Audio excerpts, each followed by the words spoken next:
아멘.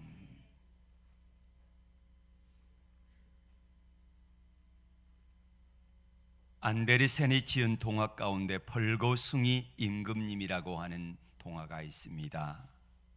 어느 나라에 옷을 아주 좋아하는 임금님이 계셨는데 임금님이 좋다는 옷은 다 해다 입었습니다.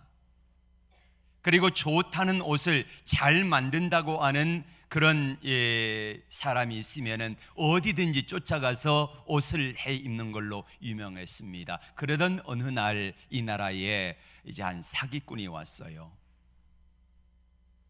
와가지고 임금님에게 이야기를 했습니다. 내가 지은 옷은 아마 임금님이 세상에 전혀 한 번도 볼 수 없는 옷일 겁니다.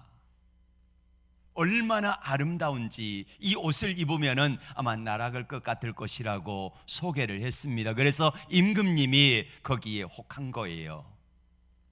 계약을 했습니다. 언제까지 그 옷을 만들어주기로 하고 약속을 하는데 이 사람이 뭐라고 했냐면은 임금님, 그런데 이 옷은요 너무 귀한 옷인데 어리석은 사람이나 바보의 눈에는 절대 보이지 않는 옷입니다 했어요.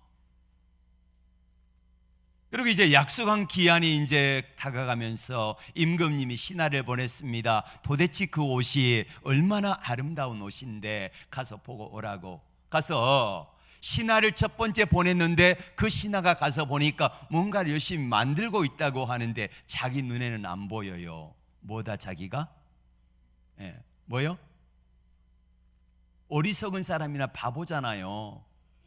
내가 바보니까 안 보일까? 그러면서 어떻게 할까 생각을 하다가 임금님에게 가가지고 거짓말로 보고를 했습니다. 임금님, 제가 가서 보니까 옷을 만들고 있는데 옷감이 너무 화려하고요, 세상에서 볼 수 없는 그런 옷이었습니다. 아, 그러냐고.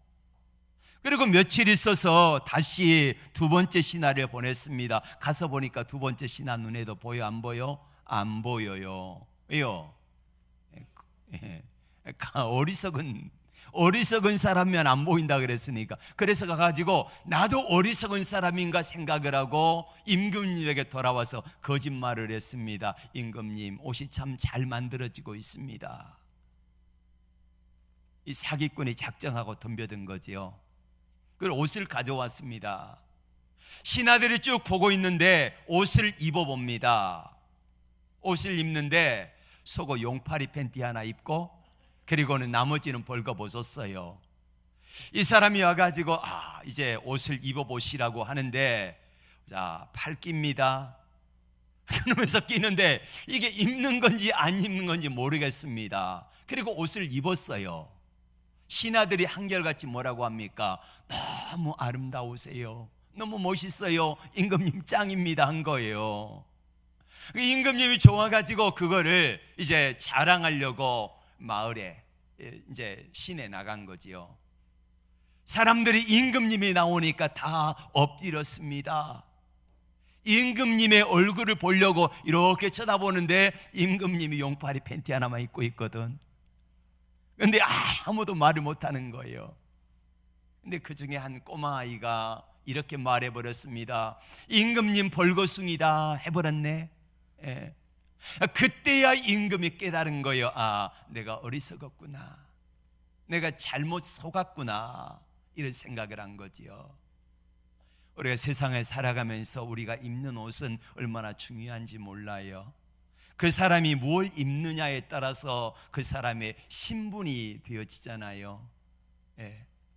법관의 옷을 입고 있으면 그 사람이 법관이고, 또 제사장의 옷을 입고 있으면 그 사람이 제사장인 것처럼 그 사람이 무슨 옷을 입고 있느냐에 따라서 신분이 결정되어지는 것처럼 옷은 우리에게 너무나도 중요한 것입니다.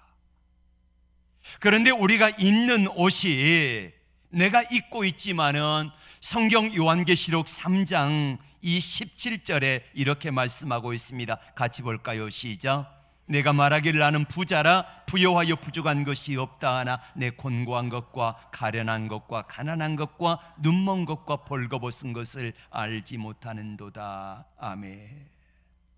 나는 부자다, 내가 입고 있는 옷이 잘 입었다 생각하고 있지만은, 사람들이 보기에는 그렇지만은 하나님이 보실 때는 뭐만 입고 있어요? 용팔이 팬티 하나 입고 내가 마치 가장 옷을 잘 입은 사람처럼 그렇게 현대인들이 살아가고 있다는 것입니다. 내가 최고의 옷을 입고 있다고 하는데 창세기 3장에 나와 있는 것처럼 범죄하고 무화과 나무 잎을 엮어서 치마를 하며 살아가고 있습니다. 이것은 자기의 부끄러움이나 수치를 온전히 가릴 수 없는 그런 옷 아니겠습니까? 오늘 봉독한 성경 말씀은 최초의 원죄가 들어온 이야기를 소개하고 있습니다. 죄가 이 땅에 들어온 결과가 어떠했는가, 그리고 그 죄인된 인간을 우리 하나님께서 어떠하셨는가를 자세하게 말씀해 주고 있습니다. 어떻게 하셨습니까? 가죽옷을 입혀서 사랑으로 덮어주신 줄로 믿습니다. 아담이 하나님이 지으신 최초의 인간이지요. 2장에 보면은 에덴 동산에 아담과 하와를 두시고 하나님은 그에게 이렇게 말씀하셨습니다. 이것을 관리하고 감독하고 다스리라. 할렐루야. 이게 하나님이 아담과 하와에게 주신 사명이었습니다. 그런데 하나님의 약속대로 아담과 하와가 에덴 동산을 관리하고 감독하고 잘 다스릴 때에 그것은 아담과 하와에게 축복의 동산이 되었습니다. 그러나 하나님의 말씀에 불순종하여서 선악과를 따먹게 되는 날에는 그 모든 것들을 다 빼앗길 것을 하나님은 아담과 하와에게 약속하여 주셨지 않습니까? 그럼에도 불구하고 아담과 하와가 불순종하게 됩니다. 문제 발단은 하와가 사탄의 사주를 받아가지고 거기에 사단의 유혹에 빠져서 금단의 열매를 따먹고 말았다는 데 있습니다. 우리 창세기 3장 6절의 말씀을 같이 볼까요? 시작.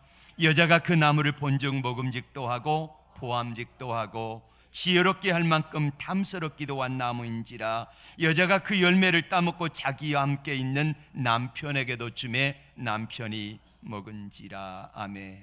그것은 창조주 하나님에 대한 반역이었습니다. 하나님이 이 일에 대하여 엄중히 경고하셨지요. 2장 16절의 말씀을 같이 볼까요? 여호와 하나님이 그 사람에게 명하여 이르시되 동산 각종 나무의 열매는 내가 임의로 먹되 선악을 알게 하는 나무의 열매는 먹지 말라. 내가 먹는 날에는 반드시 죽으리라. 이게 하나님의 말씀이었습니다. 결국 아담과 하와는 하나님의 말씀에 불순종해서 선악을 알게 하는 나무의 열매를 따먹고 어떻게 됩니까? 두려워서 숨습니다. 이게 범죄한 인간은 하나님으로부터 자꾸 멀어지려고 숨습니다. 이게 죄인된 인간의 모습이에요. 하나님께 죄인된 인간은 하나님으로부터 자꾸 피하여 도망가려고 하지요. 이러면 하나님의 진노가 그들에게 임하는데 로마서 5장 12절은 이렇게 말씀합니다. 시작. 그러므로 한 사람으로 말미암아 죄가 세상에 들어오고 죄로 말미암아 사망이 들어왔나니 이와 같이 모든 사람이 죄를 지었으므로 사망이 모든 사람에게 이르렀느니라. 아멘. 한 사람으로 죄가 들어왔다는데 한 사람은 누굽니까? 아담이지요. 아담 한 사람으로 죄가 시작되었고 죄로 말미암아 뭐가 들어와? 인간에게 사망이 왔고 이 사망이 아담과 하와 한 사람만 죽는 것이 아니라 모든 사람에게 사망의 권세가 임한 줄로 믿습니다.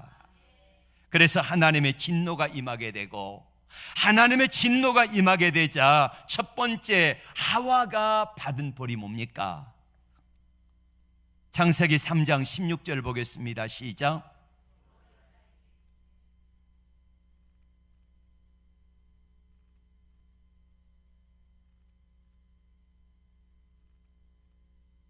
아멘.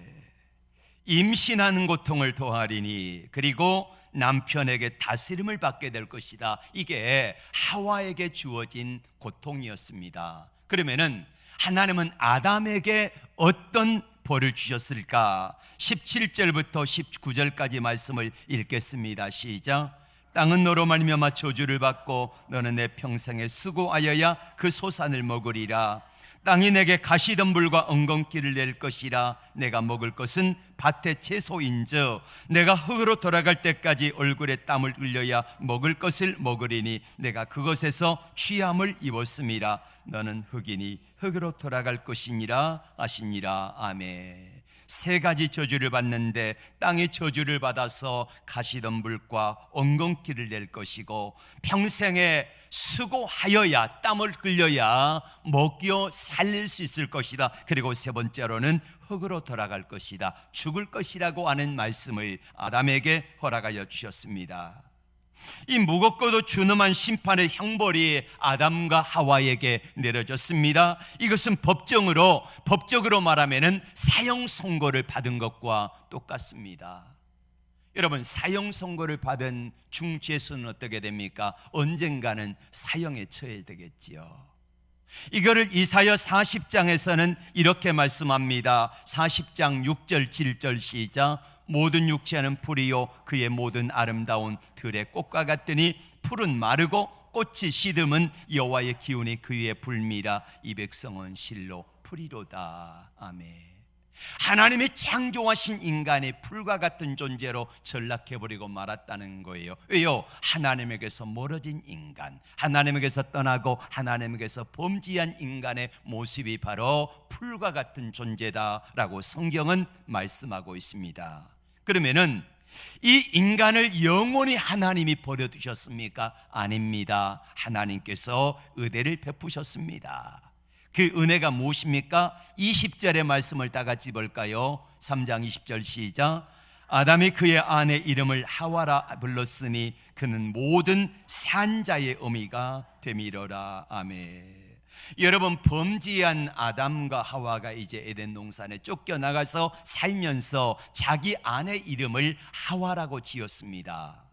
하와라고 하는 뜻이 뭐냐면은 생명이라는 말입니다. 다시 말하면은 아담은 에덴 동산에 쫓겨나고 땀을 흘리는 수고를 통해서 먹고 살게 되고 결국 죽게 되겠지만은 하나님이 짝지어 주신 배필인 하와를 통해서 새 생명의 역사를 잉태하고 그를 통해서 새 생명의 역사가 계속될 것을 말씀해 주고 계시는 것입니다.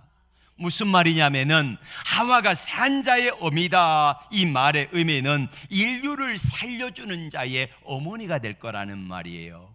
인류를 살려주는 메시아가, 구원자가 이 하와의 태를 통해서 태어날 것을 말씀하고 있습니다. 다시 말하면은 하나님께서 이미 하와가 범죄하고 쫓겨났을 때에 계획하신 거지요. 하와야, 너를 통해서, 너의 후손을 통해서 내가 인류를 구원할 구원자가 나게 하겠다. 이것이 하나님의 약속인 줄로 믿습니다. 창세기 3장 15절에 그거 말씀을 증명하고 있습니다. 시작. 내가 너를 여자의 원수가 되게 하고 내 후손도 여자의 후손과 원수가 되게 하리니 여자의 후손은 내 머리를 상하게 할 것이요 너는 그의 발꿈치를 상하게 할 것이니라 하시고. 아멘. 이것을 우리는 원복음이라고 말합니다. 복음은 무엇입니까? 예수님이 복음이지 않습니까? 예수님이 오시기 전에 하나님께서 원시복음, 원복음, 최초의 복음을 말씀하시는데 바로 이 사건이 창세기 3장 15절이 바로 여자의 후손인 예수 그리스도가 이 땅에 오실 것을 증명해 주고 있는 말씀인 줄로 믿으시기를 바랍니다. 그러면은 우리가 여기에서 사단의 실체가 나와 있지 않습니까? 사단의 실체 15절에서 너는 아담과 하와의 유혹하였던 뱀에게 이야기하는 거지요. 내가 너는 누구라고요? 사단 마귀를 말합니다. 그러면은 여기서 말하는 너희인 사단 마귀는 요한계시록 20장 1절과 2절의 말씀을 보겠습니다. 시작.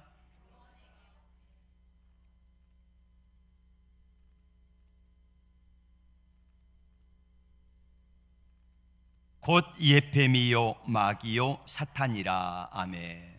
어떤 신학자는 이 사탄의 정체를 이렇게 말을 합니다. 사단이 계시록에 보면은 하늘의 별 3분의 1을 데리고 이 땅에 내려왔거든요. 그리고 자기 밑에 있는 그 하늘의 별 천사들을 부리는데 그 밑에 이 땅에 있는 수많은 귀신들을 데려다가 자기 종을 삼아가지고 부리고 있는 게 바로 사단의 정차입니다. 예. 근데 어떤 신학자는 사단은 하나님을 대적하다가 쫓겨 내려온 루시퍼라고 말을 하지요. 하늘의 별 3분의 1을 데리고 내려왔다고 했지요. 그리고는 하나님이 직접 만드시고 하나님께서 함께 거니시는 아담과 하와의 모습을 보면서 이 사단 마귀가 질투를 느낀 거예요. 나는 하나님으로부터 쫓겨나가지고 이렇게 있는데 하나님이 만드신 아담과 하와가 하나님과 대화하는 모습을 바라보면서 호시탐탐 노린 겁니다. 어떻게 하면은 저 하나님의 피조물을 인간을 내 편으로 끌어들일까? 이게 이제 사단의 계획이었습니다. 그래서 여자인 하와에게 가가지고 말을 했고 그를 유혹하여서 결국에는 타락하기에 성공한 거지요. 자, 다시 창세기 3장 15절의 말씀을 보여주시기를 바랍니다. 시작. 내가 너를 여자와 원수가 되게 하고 내 후손도 여자의 후손과 원수가 되게 하리니 여자의 후손은 내 머리를 상하게 할 것이요 너는 그의 발꿈치를 상하게 할 것이니라. 아멘. 이렇게 말씀하고 있습니다. 여기서 말하는 여자의 후손은 누구라고요? 예수 그리스도를 말씀하고 있습니다. 자, 누가복음 1장 31절의 말씀을 보겠습니다. 시작. 보라 내가 잉태하여 아들을 낳으리니 그 이름을 예수라 하라. 예. 하나님의 천사 가브리엘을 통해서 동정녀 마리아에게 이 잉태 소식을 알려주면서 내가 아들을 낳을 것인데 그 이름을 예수라 하라. 마태복음 1장 21절의 말씀도 볼까요? 아들을 낳으리니 이름을 예수라 하라. 이는 그가 자기 백성을 저희 죄에서 구원할 자이심이라. 아멘. 이게 바로 여자의 후손으로 오신 예수 그리스도를 말씀하고 있습니다. 우리는 지금 지난 수요일부터 사순절을 보내고 있습니다. 사순절이라는 말은 어떤 의미냐면은 예수님이 부활하실 때 부활절 전에 주일을 뺀 6주간을 말합니다. 그럼 주일을 뺀 6주는 66은 36일에다가 지난 수, 목, 금, 토 그러니까 딱 40일이 되는 거예요. 그래서 부활절 전 6주간을 우리는 사순절이라 이렇게 하면서 이 기간에는 예수님이 이 땅에 왜 오셨는지, 그리고 이 땅에 오셔서 수많은 행하신 일들과 그리고 예수님의 가장 최종 목표였던 십자가와 부활을 묵상하면서 경건하게 보내는 그런 기간입니다. 그래서 저는 여러분들에게 성경에 가장 먼저 예수님에 대해서 소개했던 창세기 3장 15절의 원시 복음을 여러분들에게 소개하고 예수님이 이 땅에 왜 오셨고 그 예수님은 이 땅에 오셔서 무엇을 하셨는가를 이번 사순절 기간 동안에 이제 배우게 될 것입니다. 사랑하는 성도 여러분, 예수님은 이 땅에 여자의 후손으로 오셨습니다. 뭐하러 오셨습니까? 마태복음 1장 21절에 아들을 낳으니 이름을 예수라 하라. 이는 그가 자기 백성을 저희 죄에서 구원할 자이심이라. 예수님이 이 땅에 왜 오셨습니까? 하나님의 백성들, 하나님의 백성된 저와 여러분을 하나님의 나라 천국 백성 되게 하기 위해 오신 줄로 믿습니다. 구원하기 위해서 오신 것입니다. 그러면은 예수님과 사단 마귀의 관계는 어떻게 되는가? 이거를 좀 우리가 알아야 되겠지요. 다시 3장 15절을 읽겠습니다. 시작. 내가 너로 여자의 원수가 되게 하고 내 후손도 여자의 후손과 원수가 되게 하리니 여자의 후손은 내 머리를 상하게 할 것이요 너는 그의 발꿈치를 상하게 할 것이니라. 아멘. 내가 너로 여자와 원수가 되게 하고, 여기서 말하는 여자는 바로 여자의 후손인 예수 그리스도를 말씀하고 있지요. 그래서 뱀은 여자의 후손에 뭘 상하게 한다고요? 발꿈치를 상하게 할 것이니라. 그러면은 여자의 후손인 예수님은 사단 마귀의 뭐를 상하게 해요? 머리를 상하게 할 것이다, 이렇게 말씀하고 있습니다. 여러분, 역사적으로 예수님이 이 땅에 오시는 길을 막기 위해서 사단 마귀는 집요하게 공격하고 방해를 했습니다. 자, 직접적으로 예수님이 태어나실 때에 어떻게 하셨습니까? 예수님이 태어나실 때에 동방의 박사들이 별을 보고 와서 유대인의 왕으로 태어나신 이가 어디 있느냐 물었지요. 그랬을 때에 이제 돌아가는 이 동방의 박사들에게 이제 속은 줄 알고 헤롯 대왕이 어떻게 합니까? 2살 이하의 남자들을 다 그 지경에서 죽여버리지 않습니까? 이렇게 해서 예수님이 메시아가 오는 것을 막으려고 했지만은 결코 사단 마귀는 막을 수 없는 줄로 믿습니다. 뿐만 아니라 예수님이 40일을 금식하시고 나서 성령께 이끌려서 마귀에게 시험을 받지 않습니까? 그때에 사단 마귀가 예수님에게 뭐라고 말합니까? 내가 만일 하나님이거든, 내가 만일 하나님의 아들이거든 내게 순종해라 이거지요. 천하 만국의 영광을 보여주면서 내게 절하라는 것입니다. 너는 얼마든지 할 수 있으니까 돌로 떡을 만들어 먹으라는 것입니다.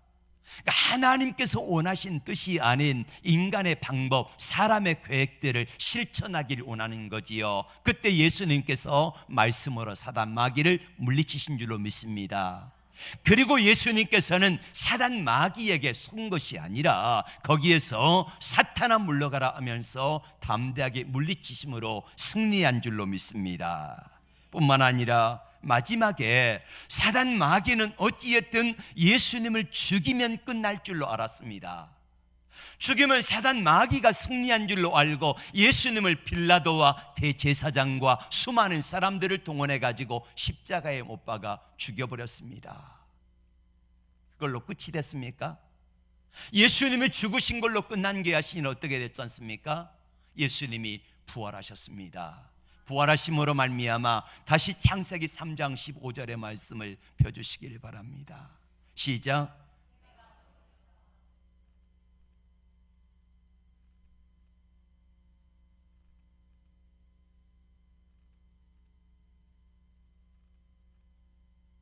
아멘.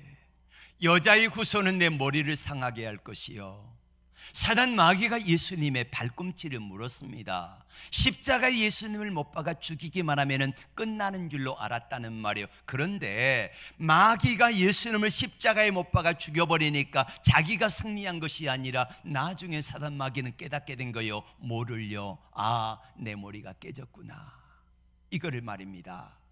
그래서 예수님께서는 십자가에 못 박혀 돌아가시면서 운명하실 때 마지막 말씀이 무엇입니까? 다 이루었다. 할렐루야. 뭘 이루었다고요? 마태복음 1장 21절에 아들을 낳으니 그 이름을 예수라 하라. 이는 그가 자기 백성을 저희 죄에서 뭐한다고요? 구원할 자이십니다. 하나님께서 예수님을 이 땅에 보내셔서 구원하심의 역사를 다 이루었다고 주님께서는 고백하고 운명하신 것입니다. 그렇다면은 인류의 조상 아담이 믿음으로 그리스도의 오심을 보고 믿었지만은 그것은 어디까지나 장래 일이요, 범죄한 인간이 받은 은혜가 무엇입니까? 당장에 범죄한 인간 아담과 하와에게 주어진 은혜가 무엇입니까? 가죽옷입니다. 가죽옷. 21절의 말씀을 다 같이 봅니다. 시작. 여호와 하나님이 아담과 그의 아내를 위하여 가죽옷을 지어 입히시니라. 아멘. 사람이 범죄하면은요 나타난 현상 두 가지가 하나 있습니다. 첫 번째로는요 수치심을 느낍니다. 부끄러워요. 그리고 부끄러운 결과 어떻게 합니까? 두려워서 숨는 것입니다. 하나님에게서 멀어지고 하나님에게서 숨었다는 말입니다. 그래서 하나님께서는 범죄한 인간이 했던 게 뭐지요? 무슨 옷? 무화과나무 옷을 지어 입은 겁니다. 이게 인간이 할 수 있는 최선의 것이었지요. 그래서 하나님께서는 무화과나무를 입을 엮어서 자기의 부끄러운 수치를 가렸던 인간에게 우리 하나님은 가죽옷을 지어 입히신 것입니다. 여기서 말하는 가죽 옷은 바로 예수님께서 이 땅에 오셔서 피 흘리시고 십자가의 죽으심으로 말미암아 우리에게 입혀주시는 보혈의 옷입니다. 의의 옷입니다. 정결한 옷입니다. 이 옷을 입고 있으면 사단 마귀가 더 이상 우리를 감히 넘보지도 못할 줄로 믿습니다. 히브리서 10장 11절부터 14절에서는 우리 인간이 가지고 있는 이 무화과 나무 옷의 한계를 이렇게 표현하고 있습니다. 시작. 제사장마다 매일 서서 섬기며 자주 같은 제사를 드리되 이 제사는 언제나 죄를 얻게 하지 못하거니와 오직 그리스도는 죄를 위하여 한 영원한 제사를 드리시고 하나님 우편에 앉으사 그 후에 자기 원수들을 자기 발등상이 되게 하실 때까지 기다리시나니 그가 거룩하게 된 자들을 한 번의 제사로 영원히 온전케 하셨느니라. 아멘. 이 말씀을 한마디로 말하면은 구약 시대에 매일 드려지는 양과 소와 비둘기의 제사로는 제사를 온전히 할 수가 없었다는 말이에요. 여러분 묻습니다. 여러분은 하루에 몇 번이나 죄를 짓고 살아갑니까? 우리는 하루에도 많은 죄와 악들을 지으며 살아가는데 구약시대는 그럴 때마다 죄를 지을 때마다 죄가 생각날 때마다 재물을 가지고요 하나님께 달려가야 합니다. 이 사람이 제사장이라고 하면 신분이 높으니까 족장이라고 하면 이 사람들은 송아지를 드려야 되고 이 사람이 가난한 사람이라 그러면은 나는 가난해서 드릴 게 없으니까 비둘기를 가지고 갑니다. 또 일반 백성들은 양을 가지고 갑니다. 여러분 하루에 한 마리씩만 드려도요 매일 속죄 제사를 드려야 되잖아요. 그러면은 하루에 한 마리씩이면 아무리 부자라도요 그 많은 소와 양을 어떻게 감당합니까? 드릴 수도 없을 뿐더러 이 제사가 온전한 제사가 아니기 때문에 우리가 매일 드리는 양과 소와 비둘기의 제사를 가지고는 우리의 죄를 온전하게 깨끗하게 씻길 수 없기에 하나님께서 그 모습을 바라보시다가 작정을 하신 거예요. 아니 창세기 3장 15절에서 이미 하나님께서는 작정하신 것입니다. 그래 내가 내 아들 예수를 보내리라. 할렐루야. 그래서 내 아들 예수 그리스도를 이 땅에 보내서 우리의 수많은 인류에 지었던 죄와 어머를 단번에 다 덮기를 원하셨던 것입니다. 그래서 예수님은 이 땅에 오셔서 십자가의 죽으심으로 말미암아 인간의 죄를 지을 때마다 날마다 드려지는 이 제사, 날마다 하나님께 드려지는 본제물들, 속죄제물들, 다시 말하면은 우리가 우리 인간이 스스로 우리 죄 때문에 부끄러워서 수치스러워서 하나님께 숨기 위하여서 우리가 무화과 나무 잎을 엮고 치마를 했던 것처럼 그런 치마를 하며 살아가는 인간의 모습, 이 제사를 가지고는 온전하게 할 수 없어서 하나님이 작정하신 게 하나님의 창세기 3장 15절에서부터 계획하신 게 바로 그것입니다. 내 아들 예수 그리스도를 통한 번제를 통해서 단번에 그래서 누구든지 죄를 짓기만 하면은 이제 더 이상 제사를 드릴 필요가 없이 하나님 아버지 앞에 나와서 예수 그리스도께서 나를 위해 십자가에 못 박아 죽으시고 내 죄를 사하셨다, 담당하셨다 하는 사실을 믿음으로 받아들이고 인정하기만 하면은 우리 주님께서 내 죄를 깨끗하게 용서해 주실 것을 말씀하고 계신 줄로 믿습니다. 맞습니다. 로마서 5장 1절과 2절엔 이렇게 말씀합니다. 시작. 그러므로 우리가 믿음으로 의롭다 하심을 받았으니 우리 주 예수 그리스도로 말미암아 하나님과 화평을 누리자.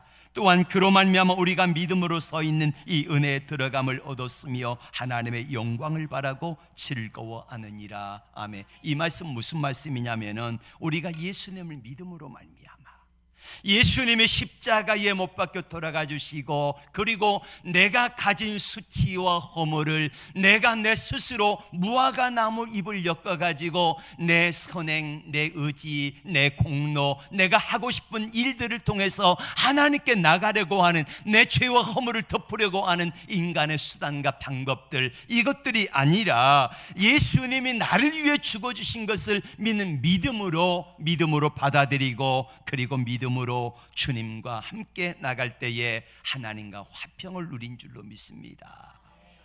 뿐만 아니라 2절에 그로 말미암아 우리가 믿음으로 서 있는 우리에게 은혜에 들어감을 당당히 담대하게 얻는 줄로 믿습니다. 사랑하는 성도 여러분, 여러분은 하나님의 자녀임을 믿으시기를 바랍니다.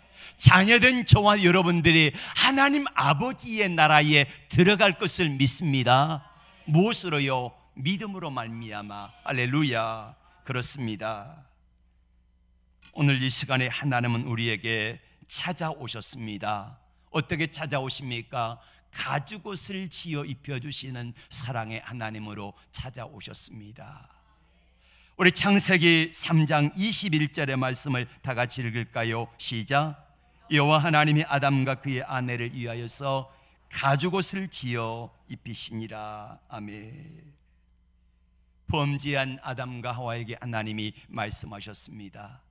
내가 범죄하면은, 내가 이 선악을 알게 하는 나무의 실과를 따먹으면은 어떡하리라고요?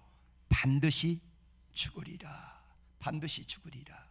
아담은 똑똑히 들었고 하와에게도 말을 해주었기 때문에 두 사람은 반드시 죽을 것을 알고 있습니다. 그래서 하나님께서 진노의 칼을 들고 계십니다. 아담과 하와 앞에서 하나님이 진노의 칼을 들고 힘껏 내리치시는데, 내가 이제 죽었구나 라고 생각하고 있는데, 그 옆에 있는 양들이 죽어나갑니다. 내가 죽어야 될 그 자리에 양이 죽어가면서 울부짖으며 이렇게 말합니다. 하나님 아버지, 하나님, 왜 제가 범죄했는데 내가 죽어가요? 우리 주님 십자가에 못 박혀 돌아가시면서 그렇게 말씀하십니다. 하나님, 왜 인류가 범죄했는데, 저 사람들이 범죄했는데 내가 십자가에 죽어야 합니까? 이렇게 말씀하고 있습니다. 사랑하는 여러분, 하나님 우리 아버지께서는 범죄한 아담과 하와를 위하여서 양이 대신 죽음으로 말미암아 가죽옷을 지어 입히셨던 것처럼, 우리가 범죄할 때에 하나님 우리 아버지는 범죄한 우리의 죄와 허물을 덮어주기 위해서 예수님을 십자가에 죽으심으로 말미암아 그 보혈의 옷, 의의 옷, 세마포 옷, 정결한 옷, 사랑의 옷, 희생의 옷을 우리에게 입혀주신 것입니다. 이 옷은 대속의 옷입니다. 피 흘림이 있는 옷입니다. 피 흘림이 없이는 사함이 없다고 했는데, 하나님의 양을 잡아서 양의 피를 흘리게 하고 인간의 허물을 덮여주었던 것처럼, 하나님께서는 이 땅에 예수 그리스도를 번제할 어린 양으로 보내시고, 그 번제할 어린 양이신 예수님이 저와 여러분의 죄와 허물을 다 짊어지시고 대신 죽어주신 줄로 믿습니다. 우리가 세상을 살아가면서 우리의 모습을 로마서 3장 23절은 이렇게 말씀합니다. 모든 사람이 죄를 범하였음에 하나님의 영광에 이르지 못하였으니, 이 말은 무슨 말이냐면은 모든 사람의 죄를 범하였기 때문에 죄로 인하여서 하나님의 나라 천국에 들어갈 수 없다, 이런 말씀이에요. 그런데 하나님께서 죄 없는 사람이 없지 않아요. 수치나 부끄러움이나 두려움을 느끼며 살지 않는 사람이 어디가 있겠습니까? 그런데 그 범죄한 인간을 위해서 우리 주님은 예수님을 십자가에 죽이심으로 말미암아 예수님이 나를 위해서 대신 죽으시고 대신 어린 양이 되셔서 죽으심으로 말미암아 창세기 3장에 나와 있는 아담과 하와를 대신해서 양이 죽어서 가죽옷을 지어 입혔던 것처럼 오늘 범죄한 저와 여러분들을 위하여서 하나님 우리 아버지께서는 범죄한 나를 위해서 예수님을 십자가에 못 박아 죽이심으로 그 예수님의 사랑을 통하여서 저와 여러분들에게 정결한 의의 옷, 세마포 옷, 가죽옷을 지어 입히신 것입니다. 그러므로 성경은 우리에게 이렇게 말씀합니다. 그러므로 그리스도 예수 안에 있는 자에게는 결코 정죄함이 없느니라. 누가 우리를 정죄하리요? 사망이나 기근이나 위험이나 적신이나 칼이나 세상의 어떤 것들로부터도 하나님이 우리를 사랑하신 그리스도의 사랑에서 끊을 자가 없느니라. 기도하겠습니다. 우리 다 함께 일어나셔서 함께 찬양하고 기도합니다.